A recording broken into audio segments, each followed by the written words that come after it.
Welcome to Based on a True Story, the podcast that compares your favorite Hollywood movies with history. Today we're going to learn about the bridge on the River Kwai. Now, if you're a fan of World War II films, you already know about this one, but we'll start with our quick synopsis anyway, just in case it's been a little bit since you've seen it. The movie begins when the British Colonel Nicholson and his men enter a Japanese prisoner of war camp commanded by Colonel Saito. And their task while at the camp is to build the bridge the movie is named after. Nicholson insists that his officers be exempt from manual labor under the Geneva Conventions, prompting Saito to punish him. And Nicholson endures some harsh treatment while his men work on the construction of a railway bridge over the River Kwai. Meanwhile, an American prisoner named Commander Shears escapes the camp and makes his way back to Allied territory. Eventually, Nicholson and Saito reach a compromise, and Nicholson takes pride in showing British discipline by improving the bridge's design. Meanwhile, Shears is recruited by British Major Warden of Force 316 to return with a team and destroy the bridge, hoping to disrupt enemy supply lines. The team parachutes near the river, traversing treacherous terrain to reach the construction site.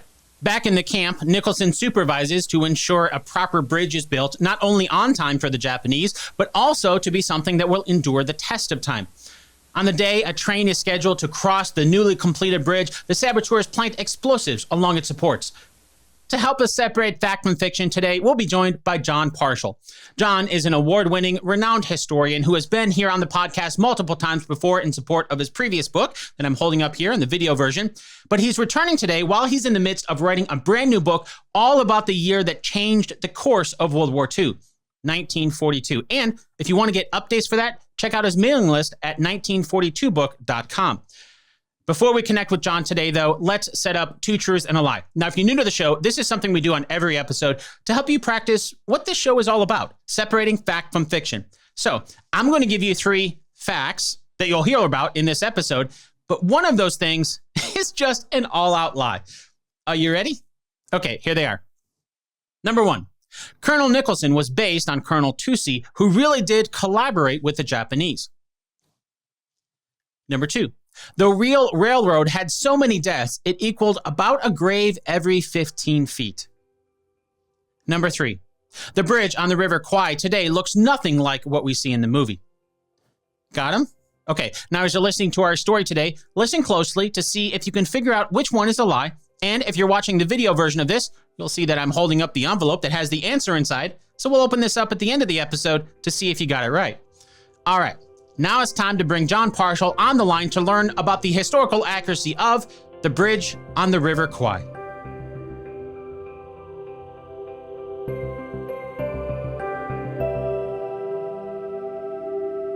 As we always do here on Based on a True Story, let's kick this off with an overall historical letter grade. What grade does the bridge on the River Kwai get for historical accuracy? D, maybe a C minus if you're lucky. I mean, yes, there was a bridge on a different river that got blown up by airplanes much later, but that's about as far as you can go. And, if you're like one of these real World War II gearhead kind of people, you're going to look at this and going to say, oh, come on.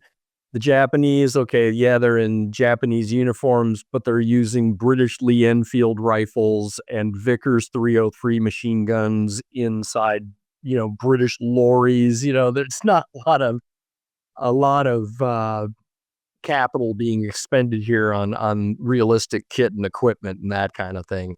So, yeah. You talk about, there was a bridge that got destroyed. I feel like that happened a lot in World War II. And the really funny thing is, okay, so the author of this book, Pierre Boulez, who was a French guy who was actually in what is now Vietnam during the war and was collaborating with the Japanese because they were running that place too. He heard about this bridge being built on a place called the River Kwai.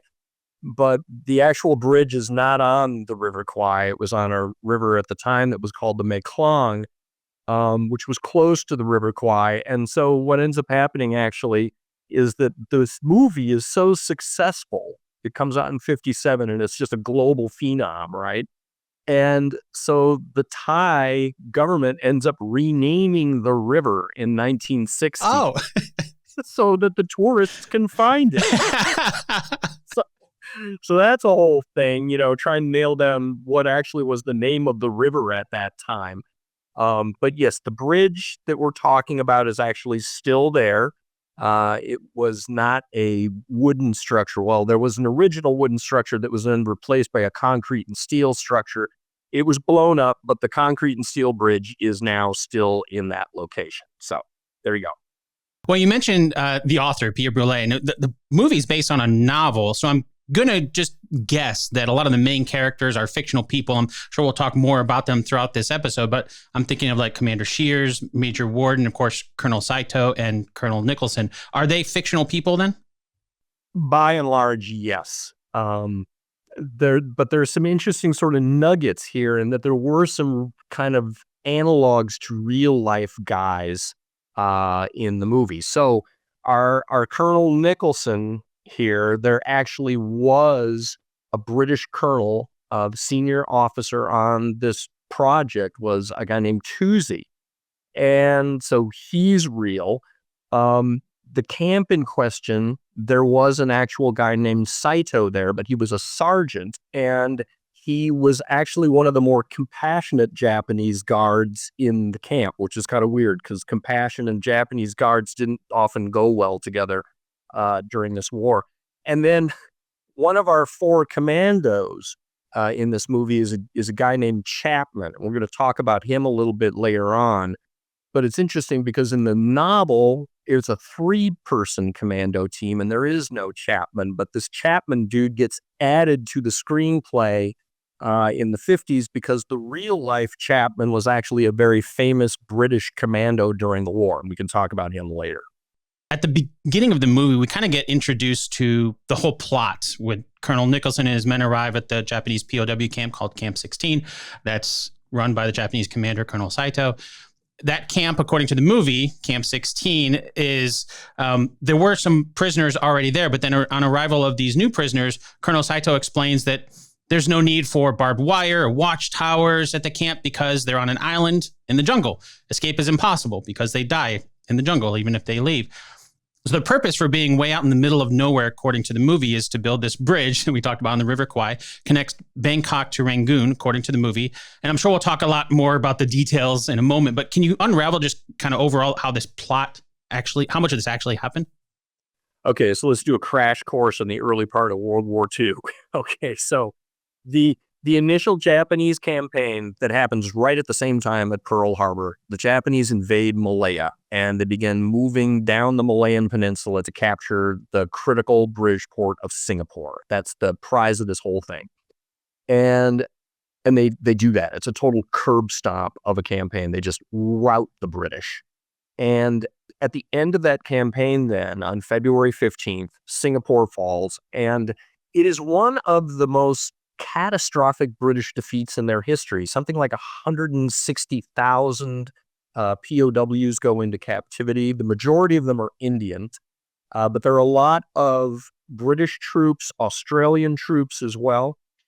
And at the same time, even as the Malayan campaign is unraveling, the Japanese then invade Burma as well, because Burma is right up next to India. India is the biggest, most important colony in the British Empire. And the Japanese do exactly the same thing to the British forces in Burma as well. They rout them, drive them out by about April of 1942. So now you've got the situation where the Japanese have got 3 or 4 divisions in Burma, and they need to keep them in supply. And instead of wanting to sail ships all the way around the tip of the Malayan Peninsula and then up the coast to Rangoon, which is exposed to British air attack and submarine attack, gee, wouldn't it be nice if instead we could just sail our ships to Bangkok in Thailand, unload our stuff, put it on a train, and run that train over to Rangoon? Great. The only problem is that you've got about 200 miles worth of absolutely virgin jungle here with not a road or anything in sight. So they got to build this 200-mile long railroad.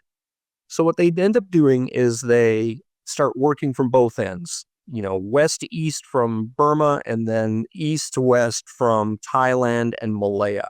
And they end up rounding up about 200,000 indigenous laborers to work on this railroad, both Burmese and Thai and Malayan.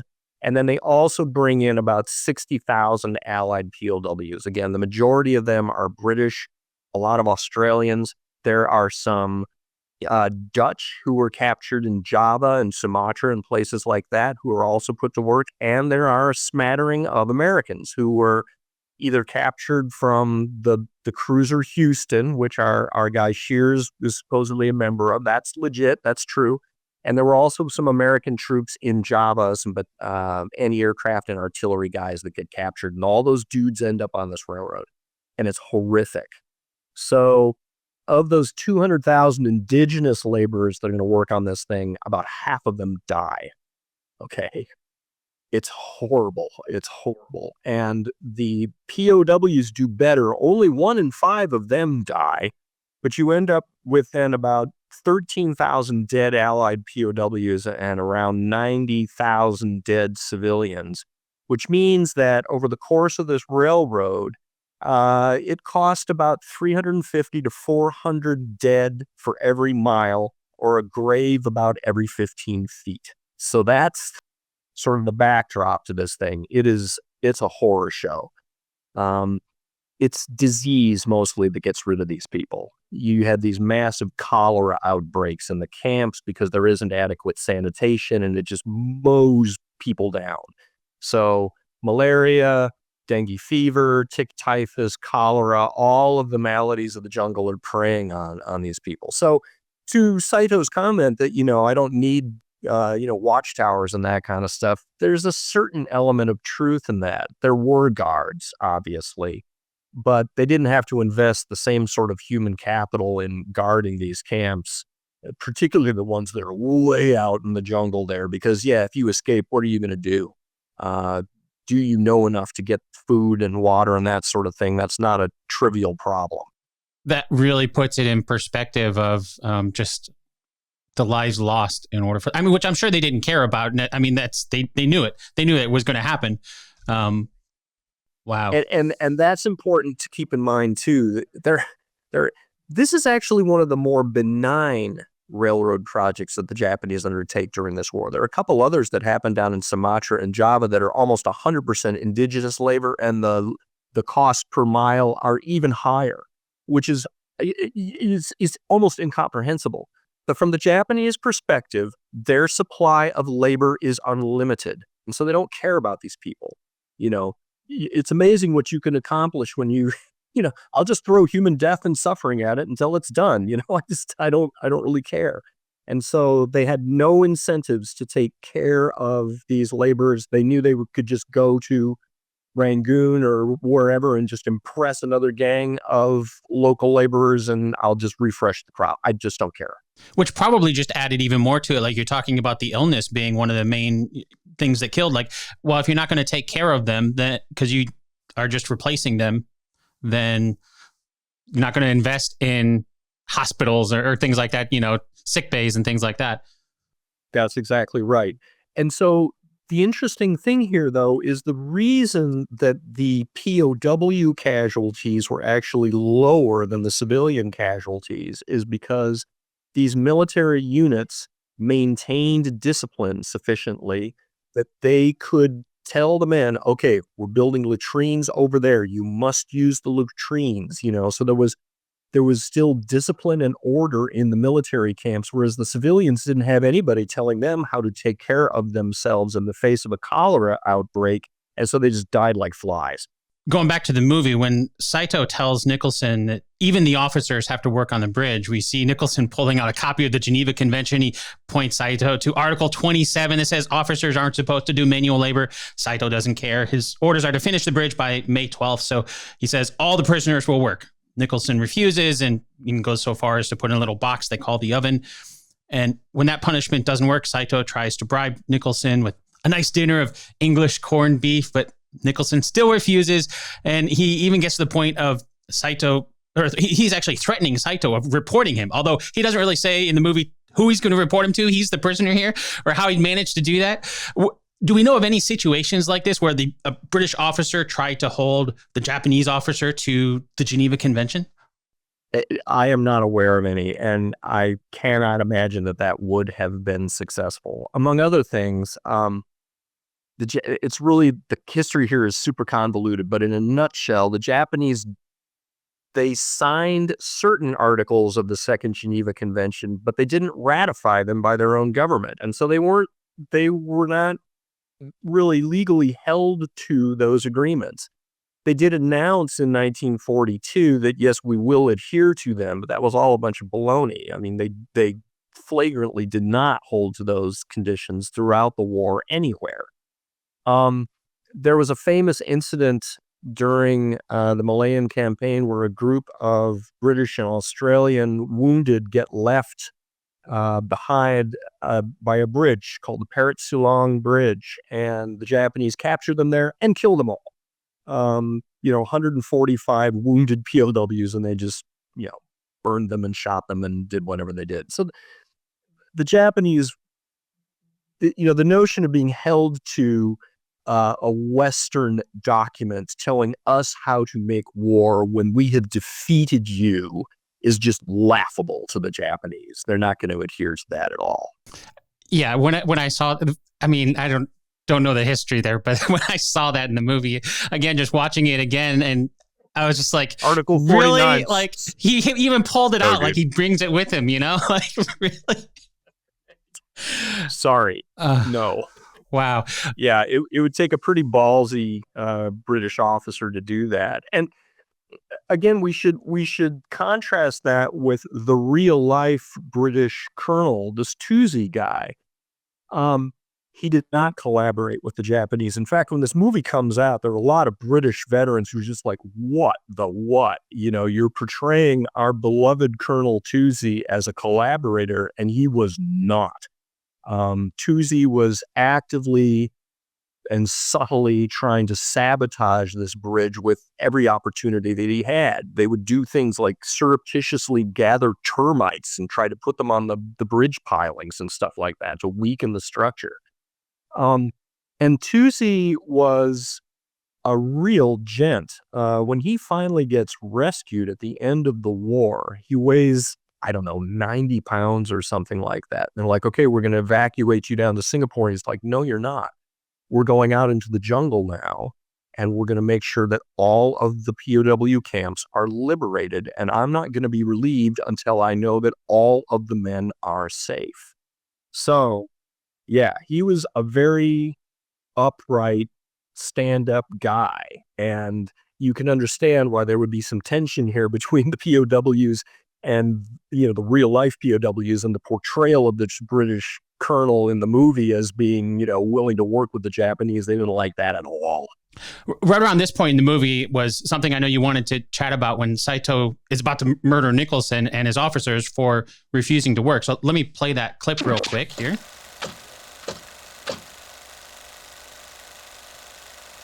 One.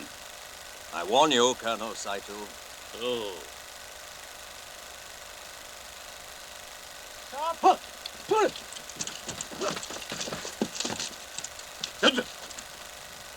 Colonel Saito, I've seen and heard everything. So has every man in the hospital.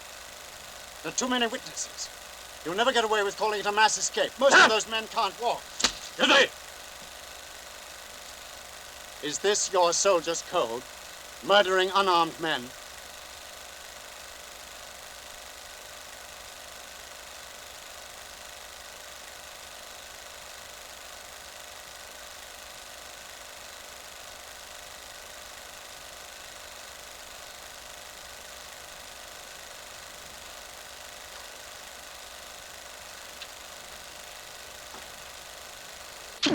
Obviously want to ask you about that, but even what you had just talked about, with the civilians that died and everything like that, I can already tell that is this your code, right? I mean, yeah, it's our code. This is what we do. This is how we roll. And the notion that, the witnesses in the hospital saw it. Yeah, okay, we'll kill all them too. We don't care. We have a limitless supply of labor. We will kill you all, and we will get new laborers if you're going to be uppity. So don't get me wrong. I mean, it's a beautiful scene for a movie, but from a realism standpoint, the notion that a guy like Saito would have even batted an eye at gunning these dudes down, in my opinion, is laughable. Yeah. And it really plays a lot more into you're talking about not even with the soldiers there too, but civilian life, and their code didn't care. Right. But of course, the centerpiece of this whole movie is the developing relationship between Nicholson and Saito. And so you can't very well, do away with that. The bottom line is that a movie is telling a story. And unfortunately, this story is, as I say, largely made up. I hope you appreciated, too, the British truck with the British machine gun in it. Anyway. I wouldn't have noticed that, but yeah, that's... Yeah. Couldn't even bother getting ourselves, a Nambu machine gun to put in a truck. I mean, anyway, it's just all kind of funny as far as I was concerned. Even though Saito said that escape was impossible earlier, we do see an escape happen in the movie. It's the American Shears. He manages to escape, eventually he's helped by local villagers. And that's the first that we see any locals, but it's not the last. And we'll get to when Shears comes back with the British commandos later. But when they do that, they meet a local man named Yai. He says he's helping the British because he hates the Japanese for taking all the men in the village. How realistic would it be for local villagers to help against the Japanese like we see in the movie? That happened all the time, actually. What's happening throughout the course of this war is that the local economies in this neck of the woods are just falling apart because the Japanese are terrible administrators. And they gave no thought to civil administration before they started this war. This war was a very pickup kind of affair on the part of the Japanese. They had to really hurry up and throw together some plans just to get a military operation put together. Who the hell cares about, how we're going to actually administer these countries after we take them over? So what you see in places like Malaya, for instance, Malaya was the world's largest rubber exporter. And when the Japanese came in at the end of the campaign, they just plundered about 160,000 tons of rubber from the plantations, and they took it all back to Japan. They didn't have an auto industry that was big enough to actually utilize that amount of rubber in the first place. That was pretty much the last rubber they ever bought from the Malayan economy. And so now you've got all of these, used to be rubber farmers who are now like, where am I getting money? And they have to turn to subsistence farming. And this happens again all over Southeast Asia. The same thing happens in Java. The same thing happens in Burma. All of these economies collapse by more than 50%. It's one of the biggest economic collapses in recorded human history.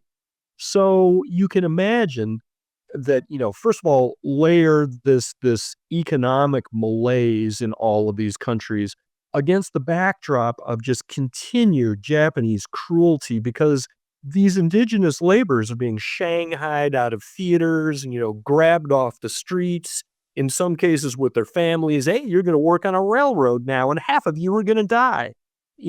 Word gets out of that kind of stuff. And so very quickly, a lot of the indigenous populations are bastards. And, they're worse than the colonial governments that they replaced. And so, yes, in a lot of cases, it was dicey. You never know. I mean, there were plenty of collaborators too, but there were certainly instances where you had native peoples who were just like, yeah, this is baloney, and I hate these guys.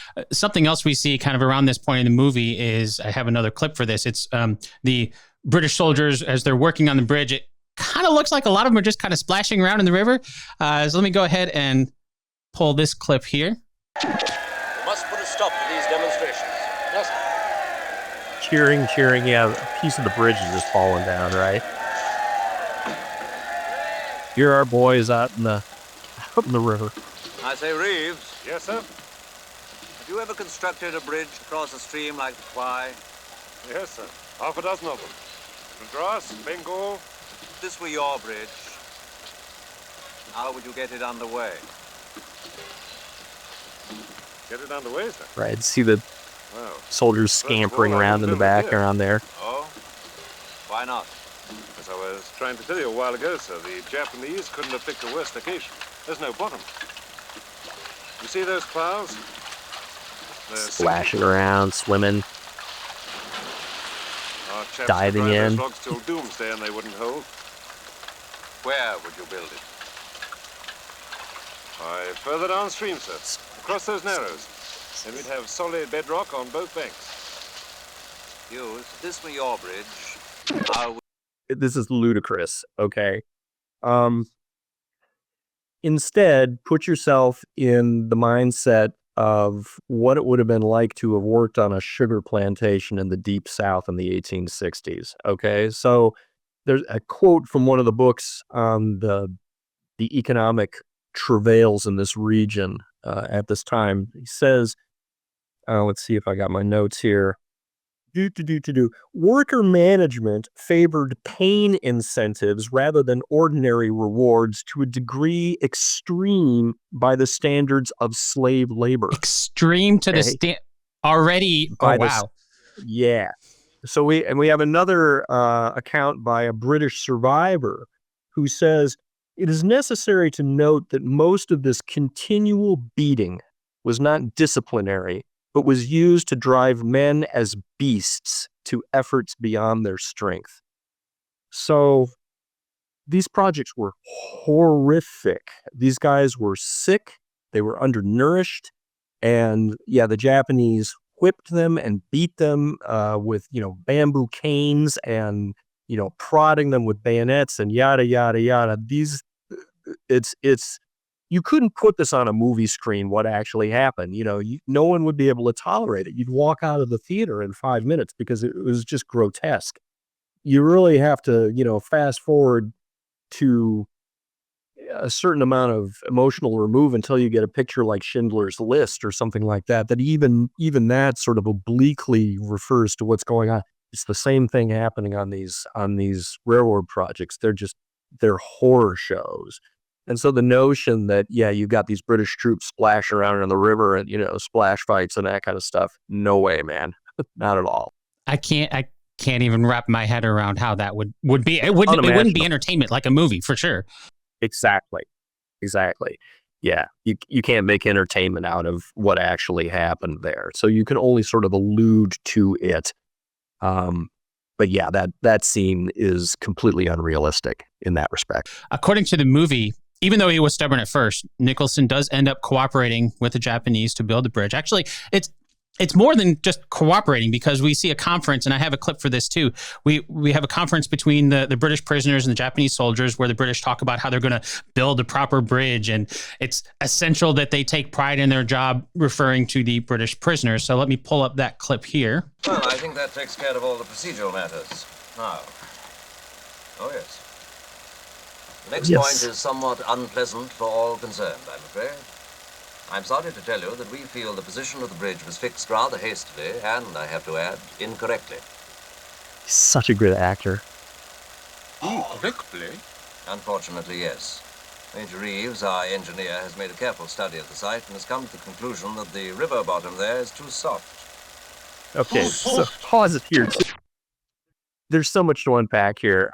Obviously, what we're doing is we're casting aspersions on Japanese engineering prowess, which is ludicrous. I mean, the Japanese have been building bridges, all over Asia in the colonies that they have already, been occupying.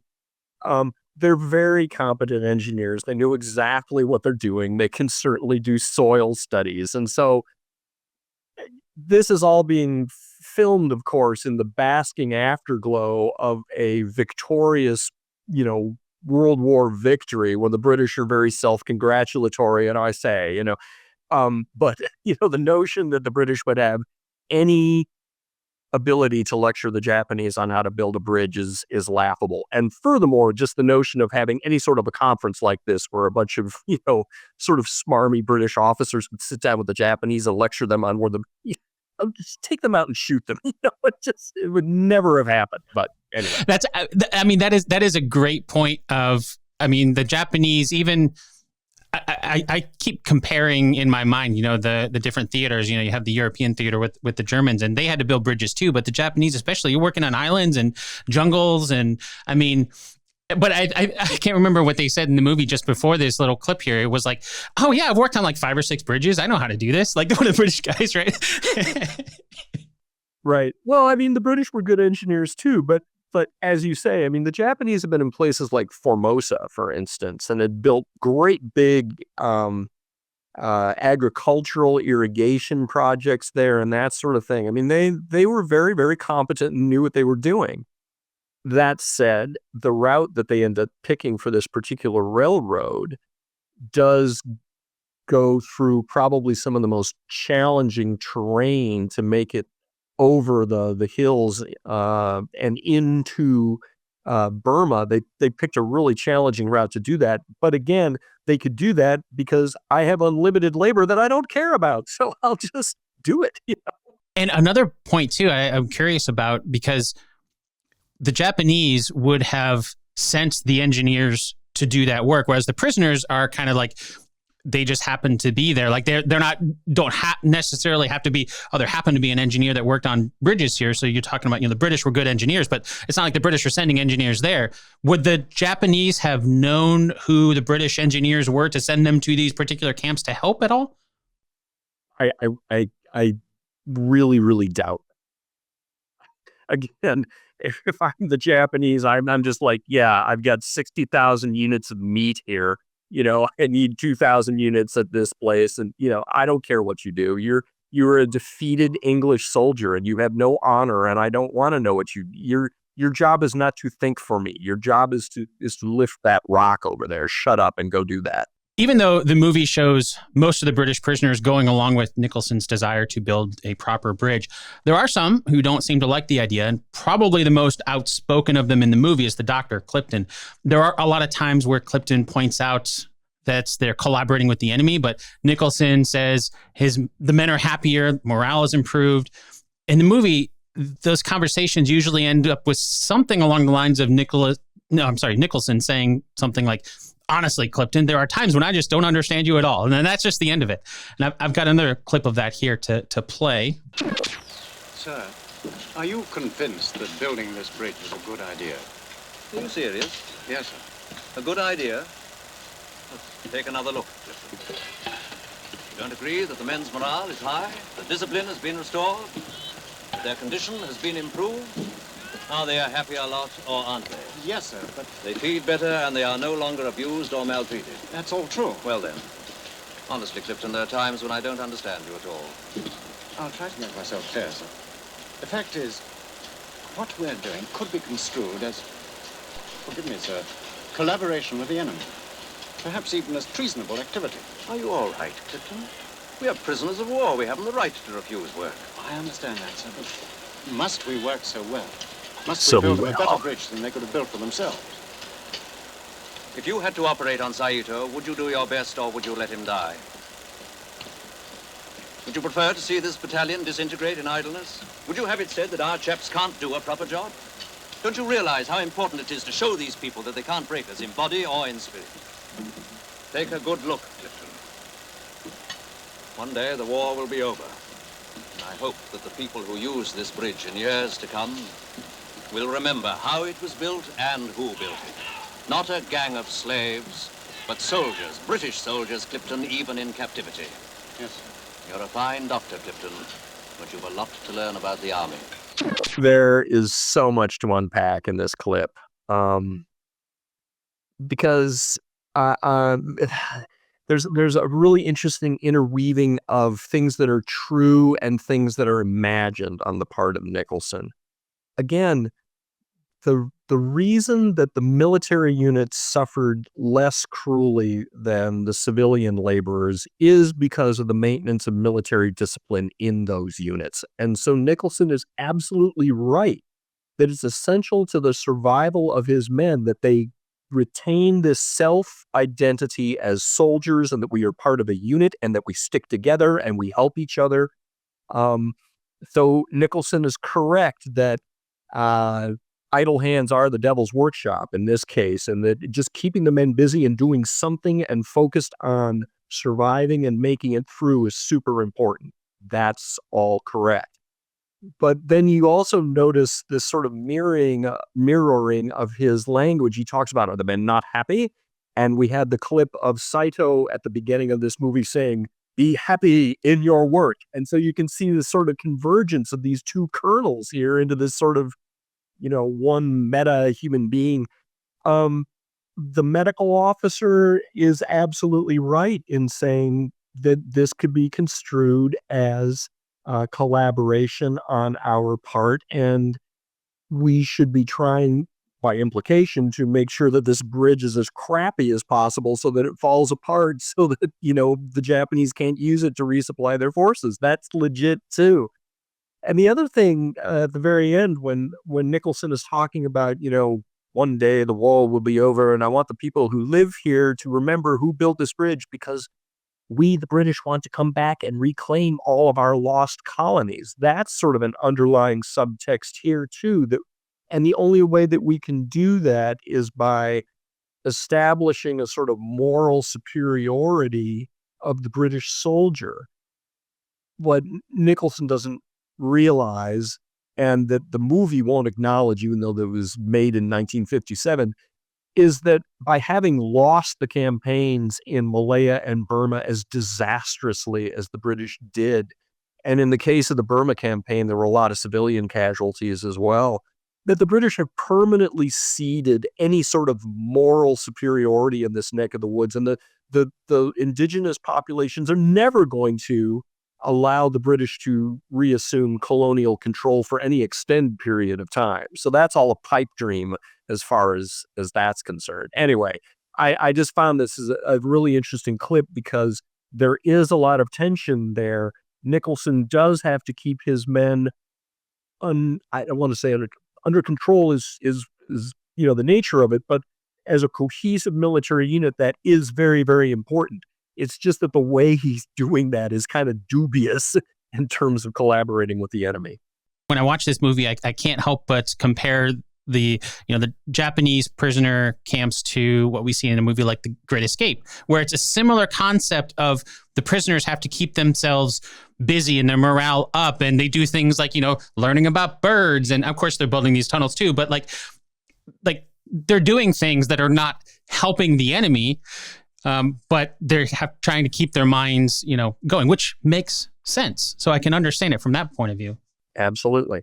So anyway, yeah, it's a really interesting passage there, and just the tension between these two guys, and they both embody, correct tendencies in terms of military officers. And Clifton knows more about the army than Nicholson thinks he does. Yeah. So anyway, honestly, Clifton, I just don't think I understand you at all. Yeah, he was such a great actor too. Oh my God, it's a wonderful performance. Anyway. Circling back to the Shears character who escapes in the movie, he ends up back in Ceylon, or modern-day Sri Lanka. That's where Shears gets recruited by a team of British commandos called Force 316. The commanding officer of Force 316 is Major Warden. And through a discussion with Spears, we find out that Shears was never a commander. He admits to being a swab jockey on the Houston, which I believe is slang for a petty officer second class. Swab jockey is anybody who pushes a mop. And so, Shears very well could have been an enlisted man. Who knows? But he's obviously very bright and clever and adaptable, and has managed to figure out how to survive in this sort of, Lord of the Flies environment that he finds himself in. I do find it questionable.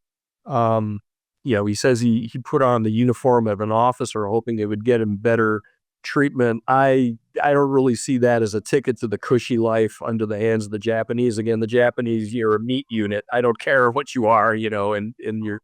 So, although that said, some of the very senior officers, who am I thinking of? The guy who was captured on Corregidor, the senior officer, Wainwright there, he's not sent to war camps. He's a general, and so you would have been sequestered. But by and large, being an officer wasn't going to shield you from anything. But Shears is an interesting cat. Okay, so then the question, how much of that is real? Okay, so Force 316, there was no Force 316, but there was a Force 136. And that was the actual commando organization the British established in Sri Lanka and Ceylon, as it was called at the time, to run operations in the occupied zone. And we end up running into this character named Chapman as part of this commando team. And there was a very famous guy named Freddie Chapman, whose story is incredible. He was a British mountaineer and adventurer who decided he wanted to set up a school to train saboteurs these parties of saboteurs would be left behind enemy lines and would do things like blow up railways and ambush troop convoys on roads and, do that kind of stuff. And so Chapman goes into the jungle after Singapore falls. He is left behind with a team of 4, and there's a couple other of these teams scattered around here. And he and his men go on kind of a 2-week-long rampage where they are blowing up bridges and doing all these things. But in the immediate aftermath of the war, a lot more of the Malayans were happy to have the Japanese come in. The full horrors of the Japanese occupation hadn't really, come to the fore. And so a lot of these teams end up getting betrayed by the Malayans. One by one, Chapman's men either get captured or killed. And finally, Chapman is left alone in Malaya. He ends up hooking up with the Chinese communist guerrillas who were living up in the hills. And Chapman survives in Malaya for 3+ years. He gets horribly sick. He gets malaria a couple of times. He gets tick typhus. He nearly dies. He gets captured by the Japanese and escapes a couple of times. So he's a phenomenal physical specimen, but really also a phenomenal mental specimen, too. He writes this famous book right after the war in 1949 called The Jungle is Neutral. My dad had that book as a teenager. He gave it to me as a teenager, and it's still on my bookshelf. It's a marvelous account. So there is this real-life dude named Chapman, and the fact that there was no Chapman in the novel, but there is a Chapman in the screenplay, coincidence? I think not. Of course, the Chapman in the movie ends up, dying almost immediately, but nevertheless, there are a couple of interesting scenes with him, the sort of the formulation of this commando team here. So, yeah, not completely historically realistic, but there are some definite echoes of things that actually did happen in the war real.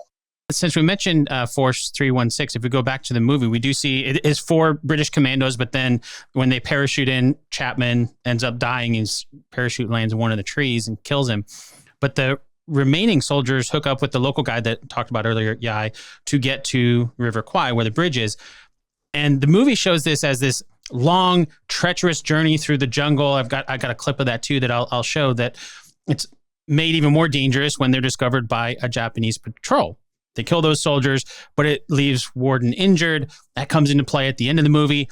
And maybe it's just me, but I found a few things about the trip implausible because they parachute into the island. Yai sees the plane dropping the team. And then he says there's a Japanese outpost that's just like 3 miles away, but apparently they didn't notice the plane as it's coming in. Later on, Japanese patrol happens upon the group of Force 316. They shoot at the patrol. But then the movie makes a point of showing how thousands of bats or birds and trees take to the skies. But again, no other Japanese outpost or anybody really seems to notice any of this.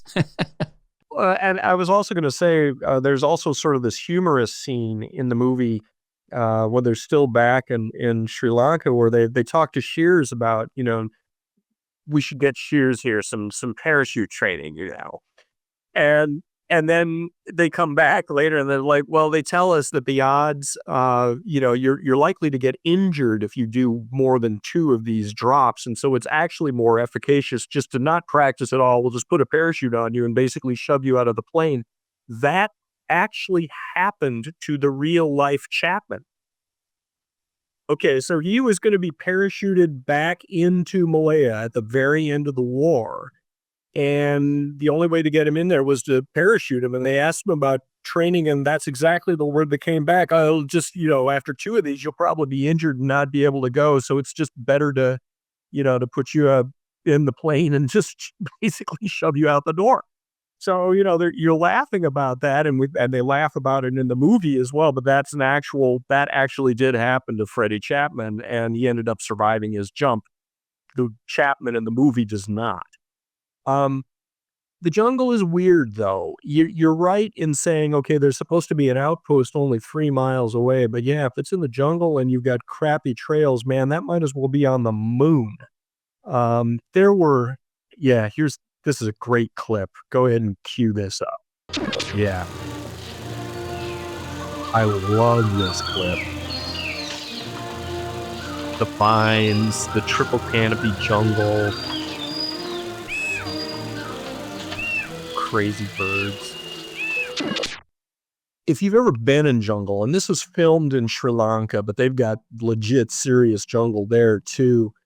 The density of the undergrowth is just astonishing. If you go to places like Saipan or Guadalcanal, I mean, my God, you can't see 10 feet in front of your face, and actually, let's continue here because I think we're going to be able to get some clips of them using their machetes as they're hacking their way through this. Yeah, here we go. I love how the camera is so close in on them and it's so dark. Because it is dark down on the jungle floor. You've got, all the canopy above you. It's often very, very gloomy and very dense. So yeah, I really like this particular scene of them chopping their way through. The other thing, if you've ever actually picked up a machete, they're heavy as hell. Doing 10 or 15 minutes worth of machete work, even for a fit man, will leave you exhausted. We have accounts from the Marines on Guadalcanal and the soldiers on Guadalcanal, hacking their way through the jungle with machetes and whatnot. You had to do it in relays because it was just so exhausting. So you can see why, in some cases, if you don't have a trail to follow and you're actually having to do some hacking, you'd be lucky to make a mile a day through this stuff. It is just super, super dense. And it's really easy to get lost and so forth. So yeah, I really liked this clip. And I like that they also showed, it showed the monkey there, but it's showing that it is a clear sky. Like it's blue sky, it's daytime, but this almost looks like nighttime because it's so dark in there. And that's one of the things that Chapman remarks upon in his book, The Jungle is Neutral, which is still a great read even today. It's dark down here, and it's a really intimidating environment, particularly for a Western soldier who is not used to fighting in this sort of environment. Well, earlier I mentioned the local village in the movie, the villager named Yai, and he talks about how the Japanese took all his men. And that's why in the movie, as we see them going through the jungle, Force 316 going through the jungle, we see some women there to help. Spear seems to be a little bit of a player, not only with the Thai women, but with some of the women back in Ceylon as well. So I've got a clip of that too that we can see them.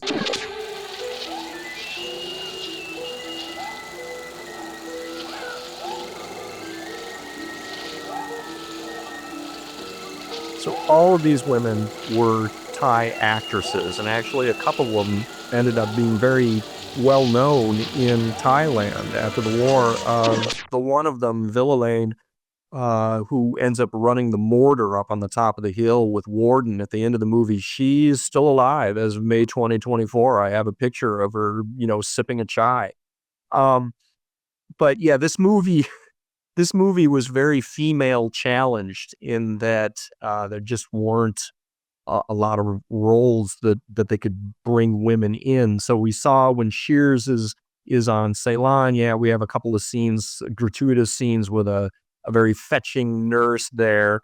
And then here in the jungle, we have, 4 or 5 very fetching Thai women as well. In the original book, there is not a single female character. They're not even alluded to. So, I guess the movie is a step forward in that respect. At least we have some women, but obviously we have this later scene where the women are bathing in the river, and, that's kind of gratuitous too. It's funny how all 5 of them are just incredibly beautiful, and that's who we just happen to have in the village to lug your stuff, Right. 5 babes. But anyway, yeah, sort of. Well, talking about the jungle and chopping through, I do have another clip of combat in the jungle there, and I want to ask about. Make sure they're all dead. Come on. Lo and behold, one of them is not dead. Use your knife, man, or we'll be shooting each other. But clearly there would have been a trail or something that this guy is boogieing down. Yeah. Go that way, Jess.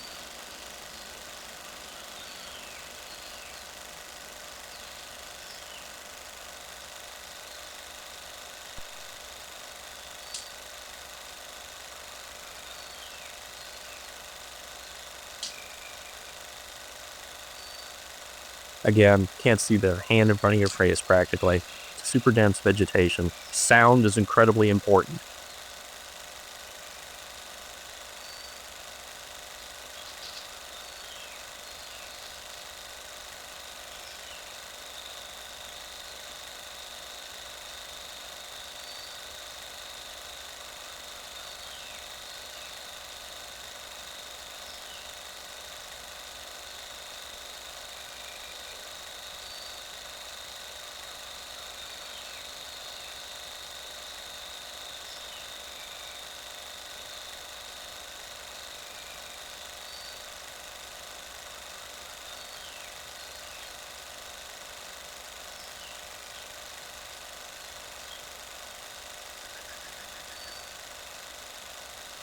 So I notice here, it's a little bit different from what we just saw before, where the jungle is, I mean, it's dense, but it's not as dense. And I kind of got the sense that maybe that was partially for the movie to be able to see a little bit easier. But I think so. How well do you think it does with the jungle combat there? Well, I think it conveys the tension level of that sort of combat very effectively. What you end up reading about when you're talking about land combat in South Asia and any of these places in the tropics is, sound is incredibly important. And in many cases, it was just incredibly confusing. You didn't know where your enemy was. In fact, in the culmination of this clip, our man Joyce here is going to actually, of course, has to encounter the Japanese soldier, and it happens under relatively unrealistic terms because the Japanese soldier just stands up right in front of him. He never would have done that. He would have shot him. And there were many instances where, God, particularly in the combat down in New Guinea around Bunagona, you'd be advancing along a path with a team of, a squad of 10 or 11, 12 guys. You can't see anything in front of you. And the Japanese would have these bunkers that were beautifully camouflaged. The first indication that you get is as to whether there's a Japanese fortification out there is when it opens up on you and murders the first, couple guys in your column. And now you all go to ground and are trying to peer ahead. And, is there any telltale smoke that will show you where, the Japanese firing slit is or whatever. And not only that, but the Japanese, they had very good flashless powder for their rifles. The Arisaka rifle was a piece of crap in general, and it was too big and unwieldy for jungle combat. But because it had pretty good flashless powder, it made it even more difficult to figure out where the hell you're being shot at from. So I do like this clip in that it gives you that sort of claustrophobic sense, which is true to life. But the fact that the Japanese soldier then stands up in front of Joyce at the end of this clip and doesn't murder him instead, he would have murdered him and then, left Warden to try to figure out, whether he could kill the enemy after that. Anyway. Yeah.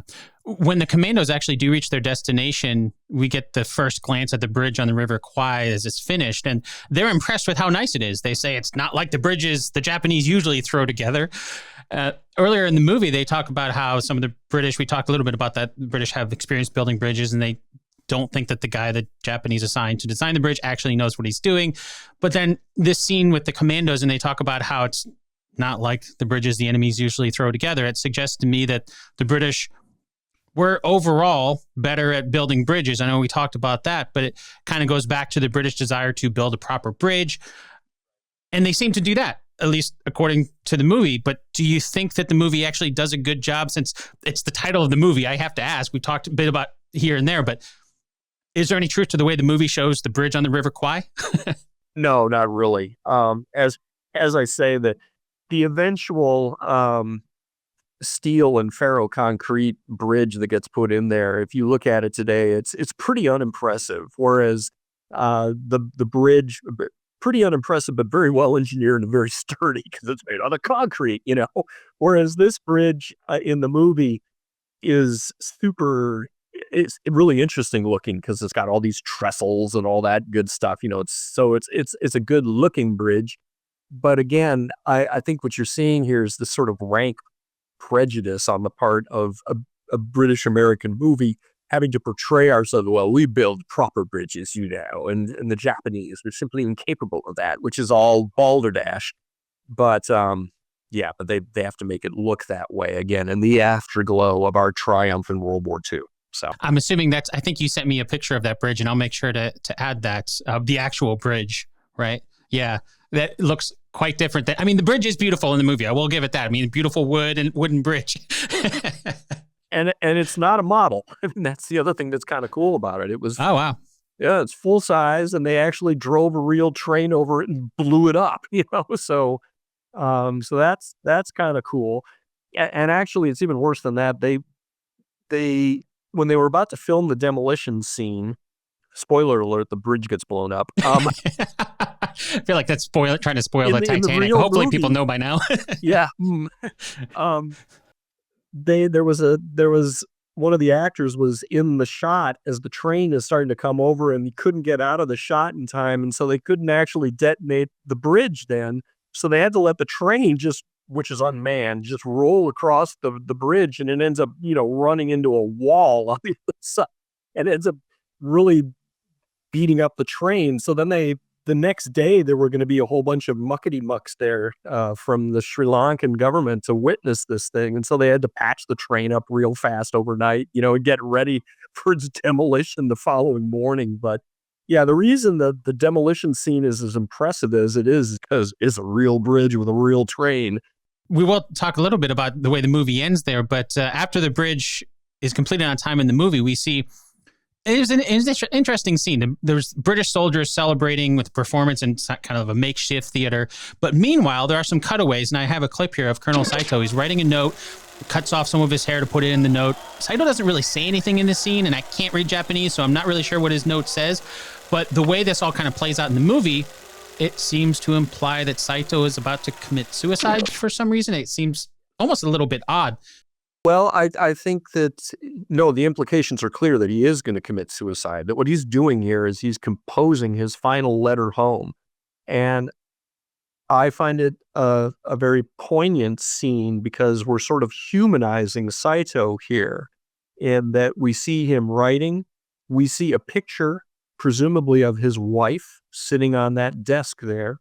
He's then cutting off a lock of his hair. This was very common when the Japanese would write their final letters home. They would either send some of their hair or fingernail clippings in some cases, something to remember me by. But yeah, all of the unspoken underlying context here suggests that Saito is going to kill himself. And I think it's because, okay, I've made my bridge building date in time, but the only way I was able to do it was by throwing in my lot with these uppity British officers who have essentially taken over this project from me at this point. They're in control of this thing. I'm sort of the nominal figurehead, which is incredibly shameful.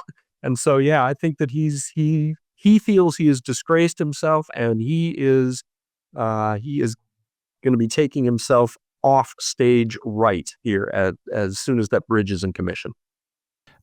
And we've already talked about how it's implausible that the British would actually take over a command like we see in the movie. But in a what if scenario, if this had happened, would that be something that a Japanese commanding officer would do because being so shamed? Well, the Japanese, The Japanese killed themselves all the time. I shouldn't laugh when I say that. One of the sort of enduring, what I want to say, fascinations around the imperial military for us as Westerners, particularly people like myself who study them, is just how completely different the Japanese think about a lot of different things. And they have a completely different mindset and a completely different moral code that we as Westerners often find utterly baffling. And so, to a pragmatic Westerner, the fact that I got my bridge built, everybody's happy, right? Everyone should be cool. The fact that Saito is actively considering killing himself is kind of weird. But throughout this conflict, the Japanese, if they felt a sense of shame or failure over military setbacks and so forth, there was an absurd mortality rate amongst the officer corps and frankly among the enlisted men as well. A lot of viewers probably don't know this, but anytime we went into an island fight in the Pacific and had to capture an island that the Japanese held, we typically had to kill between 97 and 98% of that garrison before that piece of real estate was ours. Okay. And a lot of the prisoners that we would end up taking would have been prisoners who were too injured to have killed themselves or have been knocked unconscious or what have you. The number of Japanese who willingly surrendered to us was around 1.3% on average.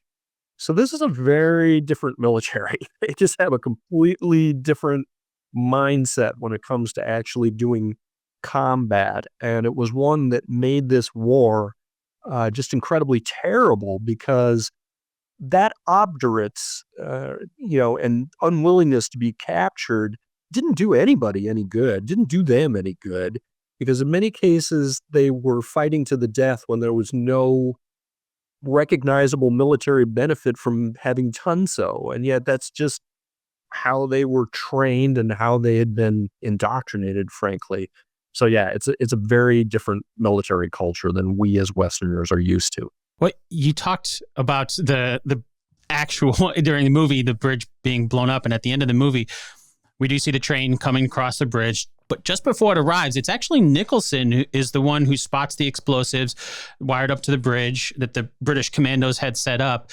And then it's Nicholson who calls attention to the Japanese that the bridge is mined. And even when they come across, when the Force 316 members, Joyce, he's coming across, Nicholson's trying to stop Joyce from blowing up the bridge. Japanese soldiers are alerted. In the ensuing gunfights, all the commandos are killed except for Warden because he's the one that was injured earlier in the movie. So at this point, I talked about it, you mentioned this earlier, he's kind of providing distracting fire using a mortar. Well, yes and no. Although in the final mortar shell that Warden fires is the one that kills Nicholson, and it's deliberate. And because you see the horrified looks on the part of the Thai women, it's just like, you just killed those dudes. And he turns around and says, I had to do it. They might have been captured alive, yada, yada, yada. And you can see right there, a lot of sharks have gotten jumped in that section of the movie. Nicholson has obviously gone completely over the line.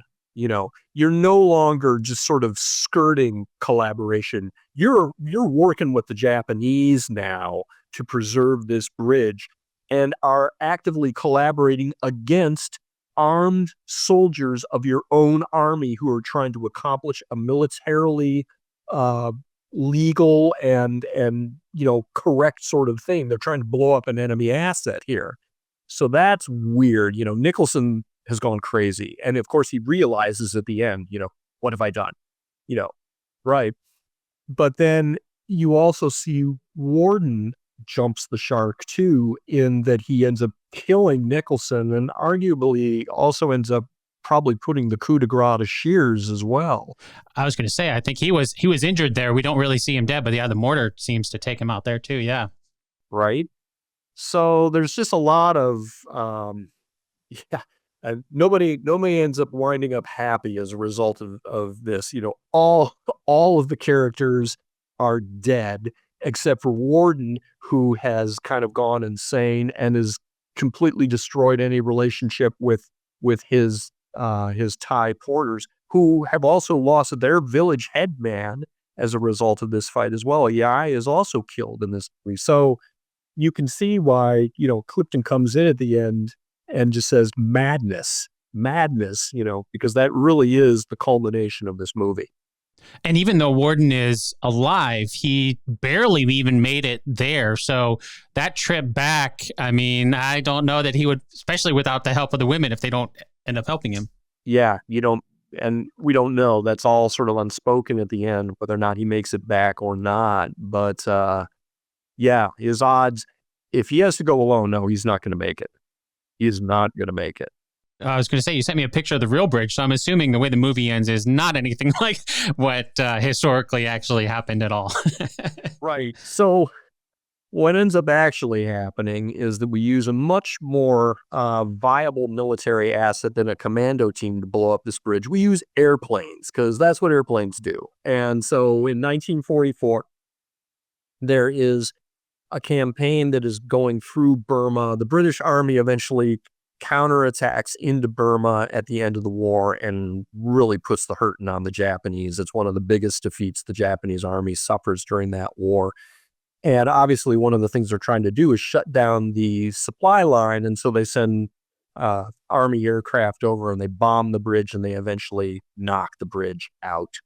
So that puts paid to that portion of the railroad. And actually that railroad no longer really exists, because the route that it went through was so rugged and whatnot that, there are segments of the railroad still left, but by and large, it's not used today, other than to take tourists, up to the bridge and, show them portions of that sort of thing.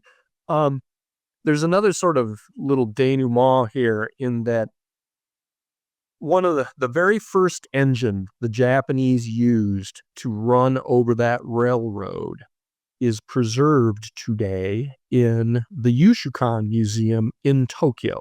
And when I take tours with guests from the World War II Museum, we go to that museum, and it's the first thing you see when you walk in the door of this museum is this sort of, the railroad engine here, And the English placards don't really say anything about it. They say, oh, this engine was manufactured in Japan and it was used in Thailand for economic development after the war. And it doesn't mention the fact that, it basically was the first engine that went over this railroad that cost the lives of 102,000 civilians and POWs and whatnot. But that's the Yushikan Museum for you. It's got a very hard right sort of interpretational slant. And so as far as they're concerned, it's a lovely railroad engine. But anyway, that's how the historical bridge ends up getting paid to. We bomb it with airplanes. So then I'm assuming, since they take people on tours there, I'm assuming, did they rebuild it then for tourist purposes if it's not really being used, or is it I think that segment of it they actually do use. The actual historical bridge is actually by a fairly large town. It's not actually out in the middle of the jungle as the movie portrays. So it is still in use, so far as I know. But as I say, they ended up renaming the river to be Kwai, so it would be more in keeping with what what the tourists want to see. Type it into GPS, you're not going to find it if it's not named that. Who wants to go to the river over the Mekong? Nobody wants to go there yet. What's in the Well, thank you so much for taking time away from your new book to come on the show. I'll make sure to add a link to your book's website so everybody can sign up to get updates on your new book. The Bridge on the River Kwai, covering that movie, it's been highly requested here on my podcast. And I'm sure a lot of people want to learn more about the Railway of Death, Japanese occupation, and more. And I know you're touching on a lot of those subjects in your new book as well. So can you share a peek for what fans of the movie Bridge on the River Kwai can look forward to when your book is published? Sure.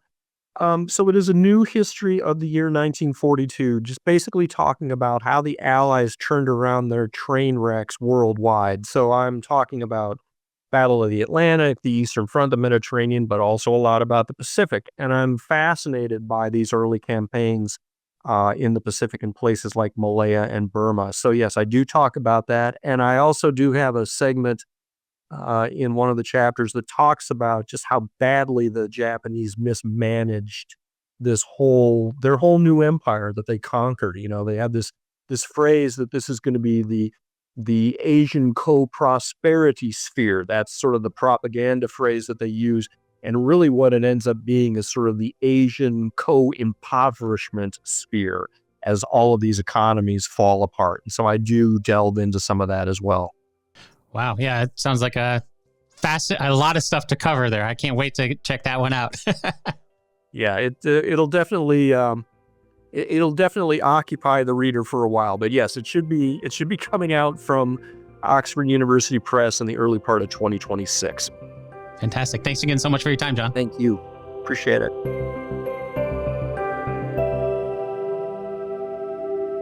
This episode of Based on a True Story was produced by me, Dan Lefebvre. Thank you once again to Jon Parshall for taking the time away from his new book to chat about the bridge on the River Kwai. Jon is the co-author of this award-winning book that I'm holding up now if you're watching the video version, Shattered Sword, The Untold Story of the Battle of Midway. I'm going to include a link to this in the show notes so you can grab a copy right now while you wait for Jon's newest book that he's working on at this moment. And if you haven't yet, head on over to 1942book.com to sign up for Jon's mailing list to get updates on his new book as he's working on it. As always, you can find all those links in the show notes, as well as on the show's home on the web over at basedonatruestorypodcast.com/364. Okay, now it's time for the answer to our 2 truths and a lie game from the beginning of the episode. And as a quick refresher, here are the 2 truths and 1 lie again. Number 1, Colonel Nicholson was based on Colonel Toosey, who really did collaborate with the Japanese.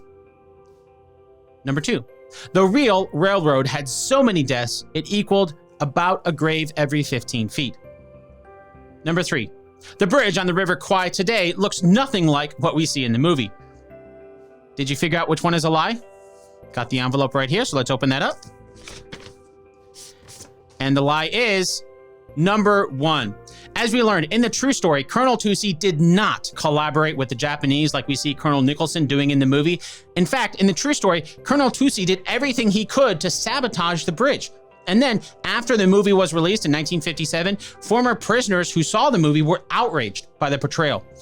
Thank you so much for sticking around to the end. Now, before I let you go, if you enjoyed today's episode, you're going to love my mailing list. In these days where every social platform has its own algorithm, following and subscribing just doesn't really mean what it used to. So I've started an email mailing list to cut through all of that. And you're going to find a link to the Boats email newsletter in the show notes, along with all the links that we've talked about today. Or you can always reach out to me directly at dan@basedonatruestorypodcast.com if you want to share an idea for a future episode, or maybe you just watch an awesome historical movie or TV show and want to talk to someone about it. Until next time, thanks so much for spending your time with Jon and I today, and I'll chat with you again really soon.